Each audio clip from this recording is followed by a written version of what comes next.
সমাজের একটি শ্রেণী যেখানে প্রতিদিন ইফতারের পেছনে ব্যয় করছেন অঢেল অর্থ, সেখানে অন্য একটি শ্রেণীর ইফতার আয়োজন বলতে পানি আর সামান্য শুকনা মুড়ি। রাজধানীর নিম্ন আয়ের মানুষের ইফতার আয়োজনের খণ্ডচিত্র নিয়ে আনোয়ার হোসেনের ক্যামেরায় নূর সিদ্দিকীর রিপোর্ট। তালাবদ্ধ ঘরের সামনে বসে থাকা ছেলেটির নাম সাইদুল। সবসময় হাসি হাসি মুখর। ইফতারের বাকি মাত্র মিনিট 30। মা কখন আসবেন, কখন ইফতার তৈরি হবে, এসব নিয়ে ছেলেটিকে প্রশ্ন করা গেল না, কারণ সে বুদ্ধি প্রতিবন্ধী। মা জাহানারা বেগম যখন ফিরে এলেন তখন ঢাকার অনেক ঘরেই হয়তো ইফতারের বাহারি আয়োজন চলছে, আর জাহানারা বেগম এসে শুরু করলেন ঘর ঝাড়ু দেওয়া। আজানের মিনিট 5 আগে ফিরলেন বাবা আব্দুল আজিজ, তার সঙ্গী বৃষ্টি। তিনজনের এই পরিবারের কষ্টই যেন আকাশের কান্না হয়ে ঝরে পড়ছে।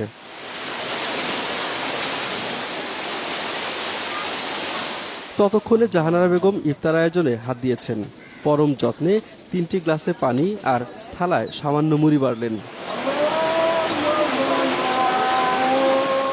আজান পড়লে ঢক ঢক করে পানিটুকু গিরে ফেলা গেলেও মুড়ি যেন আর নামতে চায় না গলা দিয়ে, অথবা হাত বারবার ঘুরতে থাকে মুড়ির থালায়, যেন খুঁজে ফেরে সুস্বাদু কিছু। ইফতারের এমন আয়োজন দেখেও প্রশ্ন করা বোকামি কেমন লাগছে, কিন্তু জবাবে নেই কোনো জড়তা। মানে খাইতে দিলাম, ভালো লাগলো, টেস্ট লাগলো।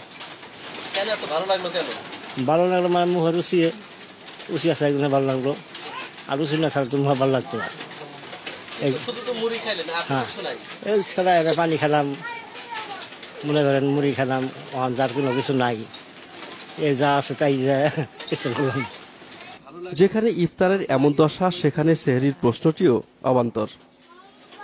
বেলা সময় খাই, সময় না খাই, ওই থাকি মনে করেন ও ভাই পানি টানি খাই, আল্লাহর নাম নিয়ত করে রোজা থাকি। বস্তির এই ঘরটিতে বিদ্যুতেরও সংযোগ নেই। ক্যামেরার আলোয় স্বামীর অক্ষমতা বারবার ধরা পড়ছিল স্ত্রী ও সন্তানের কাছে। অন্ধকারে কারো মুখের দিকে না তাকিয়ে ইফতার ও সেহরি খাওয়াটাই যেন ওদের জন্য শোভন। নূর সিদ্দিকী, মাছরাঙা সংবাদ, ঢাকা।